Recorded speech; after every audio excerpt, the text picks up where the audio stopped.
ಪುಸ್ತಕ ಬಿಡುಗಡೆ ಸಮಾರಂಭದಲ್ಲಿ ಮುಖ್ಯ ಅತಿಥಿಗಳಾಗಿ ಭಾಗವಹಿಸಿರ್ತಕ್ಕಂಥ ರಾಜ್ಯದ ಉಪಮುಖ್ಯಮಂತ್ರಿಗಳಾದಂಥ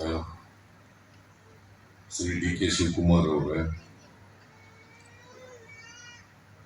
ನಿವೃತ್ತ ನ್ಯಾಯಾಧೀಶರಾದಂಥ ನ್ಯಾಯಮೂರ್ತಿ ಎಚ್.ಎನ್. ನಾಗಮೋಹನ್ ದಾಸ್ ಅವರ, ಖ್ಯಾತ ಸಾಹಿತಿಗಳಾದಂಥ ಬರ್ಗೂರು ರಾಮಚಂದ್ರಪ್ಪ ಅವರ, ಮಾಜಿ ಸಚಿವರಾದಂಥ ಶ್ರೀ ಪಿ.ಜಿ.ಆರ್. ಶಿಂದೆ ಅವರ, ಈ ಸಮಾರಂಭದ ಅಧ್ಯಕ್ಷತೆ ವಹಿಸಿರ್ತಕ್ಕಂಥ ದಯಾನಂದ ಅಕ್ಷದ ಅವರ, ಗುಲ್ಬರ್ಗಾ ವಿಶ್ವವಿದ್ಯಾಲಯದ ಕುಲಪತಿಗಳು ಹಾಗೂ ಮನೆ ಉಗ್ರಪ್ಪನವರ, ಶ್ರೀಮತಿ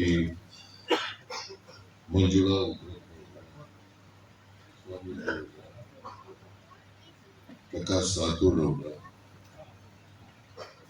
ಇತರ ಎಲ್ಲ ಆಹ್ವಾನಿತ ಗಣ್ಯರೇ,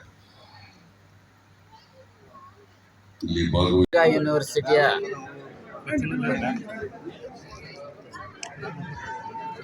ರಾಜ್ಯಶಾಸ್ತ್ರ ವಿಭಾಗದ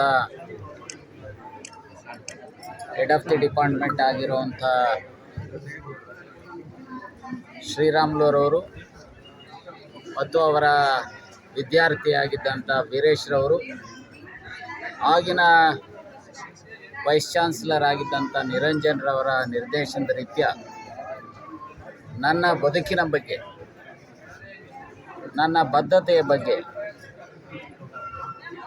roll of V S Ugrappa in Karnataka politics ಅನ್ನುವಂಥ ಸಬ್ಜೆಕ್ಟ್ ಮೇಲೆ PhD ಮಾಡಿ ಅವರಿಗೆ ಡಾಕ್ಟರೇಟ್ ಅವಾರ್ಡ್ ಆಗಿರುವಂಥ ಹಿನ್ನೆಲೆಯಲ್ಲಿ ಅವರ ಪ್ರಬಂಧವನ್ನು ಪುಸ್ತಕ ರೂಪದಲ್ಲಿ ಇವತ್ತು ತರಲಾಗಿದೆ. ಅದರಲ್ಲಿ ಆ ಪುಸ್ತಕದಲ್ಲಿ ವಿಶೇಷವಾಗಿ ನನ್ನ ಬಾಲ್ಯ ಜೀವನ ಮತ್ತು ನನ್ನ ವಿದ್ಯಾರ್ಥಿ ಜೀವನ, ರಾಜಕೀಯ ಜೀವನದ ಕೆಲವು ವಿಚಾರಗಳನ್ನು ಪ್ರಸ್ತಾಪ ಮಾಡಿ, ಅದರಲ್ಲಿ ಪ್ರಮುಖವಾಗಿ ನಾನು ವಿಧಾನ ಪರಿಷತ್ನಲ್ಲಿ ಮತ್ತು ಸಂಸತ್ನಲ್ಲಿ ಮಾಡಿರ್ತಕ್ಕಂಥ ಭಾಷಣಗಳು, ಜನಪರ ಕಾಳಜಿ ತೋರಿರ್ತಕ್ಕಂಥದ್ರ ಬಗ್ಗೆ ಪ್ರಸ್ತಾಪ ಮಾಡಿದ್ದಾರೆ. ಆ ಹಿನ್ನೆಲೆಯಲ್ಲಿ ಆ ಪುಸ್ತಕವನ್ನು ಬಿಡುಗಡೆ ಮಾಡ್ತಕ್ಕಂಥವರಿಗೆ ರಾಜ್ಯದ ಮುಖ್ಯಮಂತ್ರಿಗಳಾದ ಸನ್ಮಾನ್ಯ ಸಿದ್ದರಾಮಯ್ಯನವರು, ಉಪಮುಖ್ಯಮಂತ್ರಿಗಳಾದಂಥ ಸನ್ಮಾನ್ಯ ಡಿ.ಕೆ. ಶಿವಕುಮಾರ್ ಅವರು, ನಿವೃತ್ತ ನ್ಯಾಯಮೂರ್ತಿಗಳಾದಂಥ ನಾಗಮೋಹನ್ ದಾಸ್ರವರು, ಖ್ಯಾತ ಬರಹಗಾರರಾದಂಥ ಸನ್ಮಾನ್ಯ ಬರ್ಗೂರು ರಾಮಚಂದ್ರಪ್ಪನವರು ಹಾಗೂ ರಾಜ್ಯದ ಹಿರಿಯ ನಾಯಕರಲ್ಲಿ ಒಬ್ಬರಾಗಿರ್ತಕ್ಕಂಥ ಸನ್ಮಾನ್ಯ ಪಿ.ಜಿ.ಆರ್. ಶಿಂದೆ, ಇನ್ನಿತರ ಅನೇಕ ಗಣ್ಯಮಾನ್ಯರು ಇವತ್ತು ಈ ಸಭೆಗೆ ಬಂದು ಈ ಪುಸ್ತಕವನ್ನು ಬಿಡುಗಡೆ ಮಾಡಿ, ಒಂದು ರೀತಿಯಲ್ಲಿ ರಾಜಕೀಯ ವ್ಯವಸ್ಥೆಯನ್ನು ಸರಿಪಡಿಸ್ತಕ್ಕಂಥದಕ್ಕೆ ಈ ಪುಸ್ತಕ ದಾರಿದೀಪ ಆಗಬಹುದು ಅನ್ನುವಂಥ ಅಭಿಪ್ರಾಯವನ್ನು ವ್ಯಕ್ತಪಡಿಸಿರ್ತಕ್ಕಂಥ ಅವರೆಲ್ಲರಿಗೂ ಸಹ ನಾನು ಈ ಸಂದರ್ಭದಲ್ಲಿ ಋಣಿಯಾಗಿದ್ದೇನೆ. ನಾನು ಇಷ್ಟೇ ಹೇಳಲಿಕ್ಕೆ ಬಯಸ್ತೇನೆ, ಕಲುಷಿತ ರಾಜಕೀಯ ವ್ಯವಸ್ಥೆಯಲ್ಲಿ ಬದಲಾವಣೆ ತರತಕ್ಕಂಥ, ಅದರಲ್ಲೂ ವಿಶೇಷವಾಗಿ ಒಂದು ಕಡೆ ಭ್ರಷ್ಟಾಚಾರ, ಇನ್ನೊಂದು ಕಡೆ ಮತೀಯವಾದ ಹಾಗೂ ಜಾತೀಯವಾದ, ಈ ಮತೀಯ ಮತ್ತು ಜಾತೀಯವಾದಗಳ ವಿರುದ್ಧ, ಭ್ರಷ್ಟಾಚಾರದ ವಿರುದ್ಧ ಹೋರಾಟವನ್ನು ಮಾಡತಕ್ಕಂಥದ್ದು ಬಹುಶಃ ಇವತ್ತಿನ ಯುವ ಪೀಳಿಗೆಯ ಜವಾಬ್ದಾರಿ ಇದೆ ಅನ್ನುವಂಥ ಸಂದೇಶವನ್ನು ಕೊಟ್ಟಿರ್ತಕ್ಕಂಥ ಹಿನ್ನೆಲೆಯಲ್ಲಿ ಮುಂದಿನ ದಿನಮಾನಗಳಲ್ಲಿ ಆ ದಿಕ್ಕಿನಲ್ಲಿ ಕೆಲಸ ಮಾಡುವಂಥದ್ದಕ್ಕೆ ನಾನು ಬದ್ಧತೆಯಿಂದ ಇದ್ದೇನೆ ಅನ್ನುವಂಥ ಮಾತನ್ನು ಹೇಳ್ತಾ, ಅದೇ ರೀತಿಯಲ್ಲಿ ಎಲ್ಲ ಯುವಕ ಯುವತಿಯರನ್ನು ಸಹ ಈ ವಿಚಾರದಲ್ಲಿ ಬದ್ಧತೆಯನ್ನು ತೋರಲಿ ಮತ್ತು ಈ